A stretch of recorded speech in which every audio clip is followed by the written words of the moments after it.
नमस्कार दोस्तों, मैं मनीष कुमार भोज आप सभी का अपने YouTube चैनल पहाड़ एजुकेशन में हार्दिक स्वागत करता हूं। दोस्तों, मैं आज जो श्रृंखला आप लोगों के बीच लेके उपस्थित हुआ हूं वो आपके ड्राइंग सब्जेक्ट से रिलेटेड ये रहने वाला है। आज हम जो देखेंगे यूपी टीजीटी एग्जाम पेपर 2021 में जो आयोजित हुआ था उसका हम यहाँ पर सॉल्व करेंगे उस पेपर को, क्योंकि आगामी प्रतियोगिता परीक्षाएं जो आयोजित होने जा रही हैं, चाहे उत्तराखंड में कहें यूसेट की कहें, तो वहाँ पर यहाँ से क्वेश्चन पूछे जा सकते हैं। आइए शुरुआत करते हैं।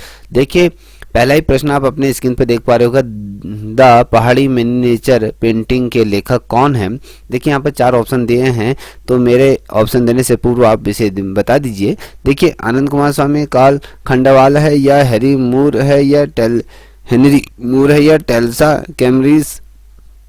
तो अगर इसका सही आंसर देखें तो आप देख पा रहे होंगे, तो इसका जो सही आंसर है कार्ल खंडेलवाला, ये इसका सही आंसर है। ठीक है, अब हम दूसरे प्रश्न की तरफ बढ़े तो दूसरा प्रश्न क्या है, संगीतकारों की मुखाकृतियों के लिए प्रसिद्ध है।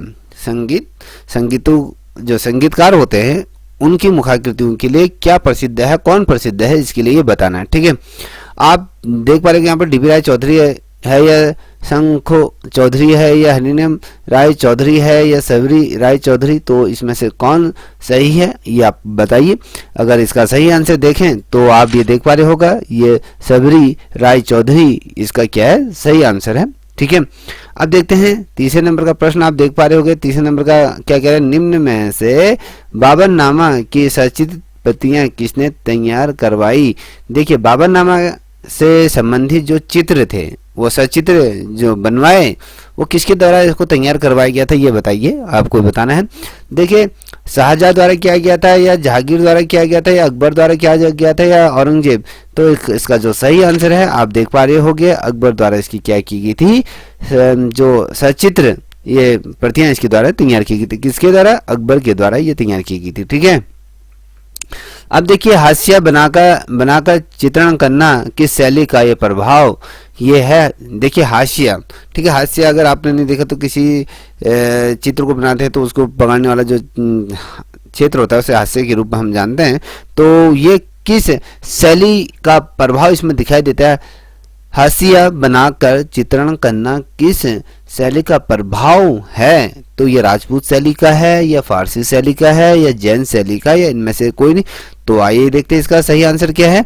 तो इसका जो सही आंसर है आपका बी, ये फारसी शैली से संबंधित है। ठीक है, अब देखिए, इसमें 5वें नंबर का प्रश्न आप अपने स्क्रीन पे देख पा रहे होंगे, एलोरा में इंद्र सभा के नाम से किस गुफा को जाना जाता है।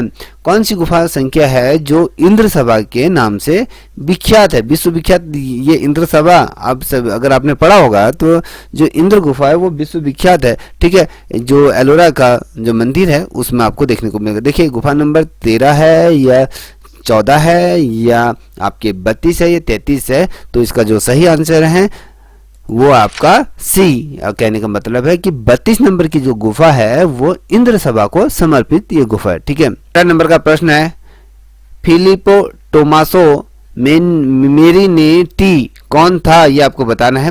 आपका यहाँ पर दिया हुआ है 4 ऑप्शन दिए हुए हैं, 4 ऑप्शन में से एक ऑप्शन आपको पिक करना है। देखिए, भविष्यवाद का ये घोषणा पत्र था, पत्र निर्माता इसको माना जाता है, या धनवाद का घोषणा पत्र था, पत्र निर्माता के रूप में जाना जाता है, या प्रभाव या फारसीवाद का ये घोषणा पत्र था, या ये इसके निर्माण करता है, अभिव्यक्तिवाद का यह घोषणा पत्र था। इनमें से कौन है, आइए देखते हैं कौन इसका राइट। तो आपको बता दो, भविष्यवाद का यह घोषणा पत्र निर्माता के रूप में जाना जाता है। ठीक है, टोमासो मेरिनेटी को। ठीक है, अब देखिए, यहाँ पर स्पष्ट तौर पे 7वें नंबर का प्रश्न कर रहा है, एक डच ड्राफ्ट्समैन कलाकार एक प्रिंटर मेकर की प्रसिद्ध कृति 3 गायक जिसे चित्रित किया किसने किया गया है, ये आपको बताना है। डेडस ने इसको चित्रांकन किया, या राफेल थे या विंसेंट वान गॉन थे या रैम्बा थे या डाली थे। तो इसका जो सही आंसर है आप देख पा रहे होंगे, सही रैम्बा द्वारा 3 गायक का जो चित्र को चित्रांकन इनके द्वारा किया गया। ठीक है, अब देखिए, हम देखेंगे 8वें नंबर का प्रश्न ये कह रहा है कि बैल की प्रसिद्ध आकृति जो मोहनजोदड़ो में किस रूप में मिली थी। देखिए, जो अगर आपने सिंधु घाटी सभ्यता पड़ी होगी, तो वहां पर जब उत्खनन कार्य किया गया था तो बैल की प्रसिद्ध आकृति जो मिली थी मोहनजोदड़ो में, किस रूप में मिली थी? या पाषाण शिल्प के रूप में मिली थी, या भित्ति चित्र के रूप में मिली थी, या ताम्र मोहर के रूप में, टेराकोटा शिल्प के रूप में? अगर आपको सभी को, मुझे लगता है इसका आंसर पता होगा। आइए देखते हैं क्या है। आप ये आपका जो टेराकोटा शिल्प, अगर हम कहना है इसको मोहर के रूप में मिले, ताम्र मोहर नहीं है, ये टेराकोटा मोहर है, ठीक है, याद रखिएगा। अब बात करेंगे 9वें नंबर का प्रश्न। आप अपने स्क्रीन पे देख पा रहे होंगे, मोहनजोदड़ो द्वारा से जो देखो मोहनजोदड़ो से प्राप्त नित्यांगना की जो मूर्ति की लंबाई क्या है? देखिए यहाँ से मोहनजोदड़ो से एक नित्यांगना की जो मूर्ति प्राप्त हुई थी, जिसे हम डांसिंग गर्ल के रूप में भी जानते हैं, तो उसकी लंबाई क्या थी? 10.5 सेंटीमीटर थे, 8.2 सेंटीमीटर थी, 12.5 सेंटीमीटर थी, 9.3 सेंटीमीटर। तो आपको इसका सही आंसर पिक करना है। आप बताइए, मेरे आंसर बताने से पूर्व आप इसको कमेंट सेक्शन में आप दे सकते हैं इसका आंसर। देखिए आप देखते हैं क्या है इसका आंसर। ए आपका 10.5 सेंटीमीटर क्या है? वो नित्यांगना जिसे हम डांसिंग गर्ल के रूप में जानते हैं, ठीक है। अब देखिए अगला प्रश्न 10वें नंबर का प्रश्न है, सनराइज इंप्रेशन का जो चित्रकार कौन था, ये आपको बताना है। वाल्द मोने, या एडवर्ड मान, या पॉल गोगा, या फिर विंसेंट वान गो, ये जो थे इनमें से चारों में से कौन सा ये है जिसने सनराइज इंप्रेशन जो बनाया था? तो आप देख पा रहे होंगे, तो क्लॉद मोने, अगर हम कहें मोने द्वारा सनराइज इंप्रेशन का ये चित्रकार माना जाता है, ठीक है। अब बात करते हैं 11वें नंबर का प्रश्न, वो कौन सा कलाकार अपने स्टील के बर्तनों से बने इंस्टॉलेंस कार्य के लिए प्रसिद्ध था, ठीक है, इंस्टॉलेशन कार्य के लिए प्रसिद्ध था। तो ये कौन था? यहाँ पर 4 दिए हैं, अतुल या था, विमान था, या सुबोध था, या चिंतन यह था।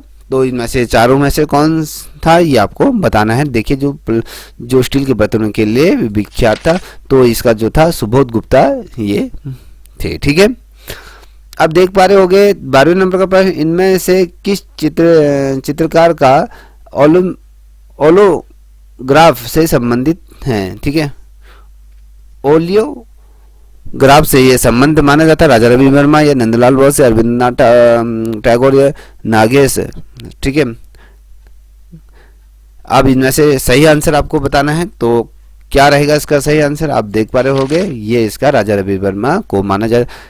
लियोथोग्राफी जो तैलिक चित्रण का हम अगर बात करें, जो पहले भारतीय चित्रकार थे जिन्होंने इस माध्यम में कार्य किया था, ये जो था ना, इन्होंने एक पेंटिंग प्रेस भी खोली थी, आपको याद होगा। ऑलियोथोग्राफ उसको कहा जाता है, जहाँ से इन्होंने क्या करा था, राजा रवि वर्मा ने जो अपने चित्र बनाते थे उन चित्रों की यहाँ पर प्रतिलिपियाँ तैयार करते थे, ठीक है, फोटोकॉपी इत्यादि निकाला करते थे। अब हम बात करते हैं कला में संतुलन है, किस प्रकार से कला में संतुलन होता है ये देखना। संपूर्ण भाव जो कृति में परिलक्षित होती हैं, या कृति में गति का अनुभव करती है, कृति में स्थायी भाव का, या कृति में स्थान का संचार का तरीका है, ये अगर आपको इसका आंसर सही बताए तो इसका आंसर आपका ए है, संपूर्ण भाव जो कृति में परिलक्षित होती है, ठीक है। अगला प्रश्न 14 नंबर का प्रश्न, पैलेट का प्रयोग डेडेडेडेस किया जाता है, तो डिजाइन के लिए किया जाता है, या फिर चित्रकला के लिए, मूर्तिकला के लिए, या टेक्सटाइल के लिए किया जाता है? तो इसका सभी को आंसर पता होगा, तो ये आपके चित्रकला के लिए किया जाता है, ठीक है।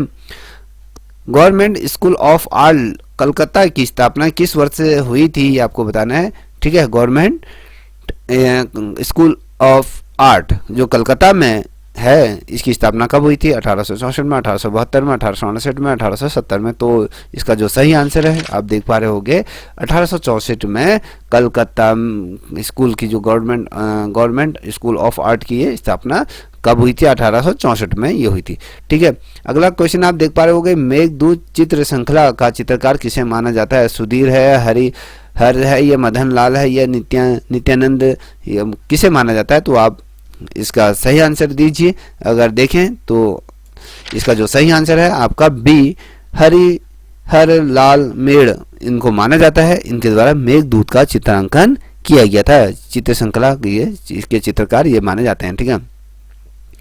17वें नंबर का प्रश्न है, मधुबनी चित्रों में किस प्रकार के रंगों का प्रयोग किया जाता था? रासायनिक या प्रकृति या जल या इंद्रधनुष? तो अगर आपने मधुबनी पेंटिंग देखी होंगी, आप कभी बनाए होंगे, तो उनमें किस प्रकार का रंगों का प्रयोग किया जाता है आपको भली भांति परिचित होंगे। तो ये देखते हैं इसका सही आंसर क्या है। आपका प्राकृतिक रंगों से बनाया जाता है। ठीक है, ठीक है। अब देखिए, मार विजय की मूर्ति अजंता की किस गुफा में है, ये आपको बताना है। देखिए, गुफा नंबर 2 या 1 में या 7 में या 17 में या 26 में। तो मार विजय का ये चित्र बहुत शानदार चित्र है। तो ये अजंता की कौन सी गुफा में है, आइए देखते हैं। ये गुफा नंबर 26 ये दिखा रहा है, तो गुफा नंबर 26 में यहाँ पर देखने को मिलेगी। देखिए, अब बात करते हैं, अपनी कृतियों में बिंदी का प्रयोग कौन करता था? सुबोध गुप्ता या अंजू या भारती खैर या रियाज? तो इसमें से कौन था, आइए देखते हैं। तो जो करता था आपके भारती खैर, ये अपने कलाकृति में बिंदी का प्रयोग किया करते थे। ऑयल कलर में बाइंडिंग किस तरह का प्रयोग किया जाता था? बाइंडर का किस प्रकार से प्रयोग किया जाता था? एक्रेलिक बाइंडर या लिनसीड ऑयल का या टर्पिनाइट ऑयल का या कैफीकोल का? तो इसका जो सही आंसर है, तो आपका बी लिनसीड ऑयल का ये प्रयोग किया जाता है। ठीक है दोस्तों, अगर आपको ये वीडियो अच्छी लगी हो तो प्लीज़ चैनल को लाइक शेयर सब्सक्राइब अवश्य करें, साथ ही अपने दोस्तों के साथ। तब तक के लिए इतना ही। जय हिंद, जय भारत, जय उत्तराखंड।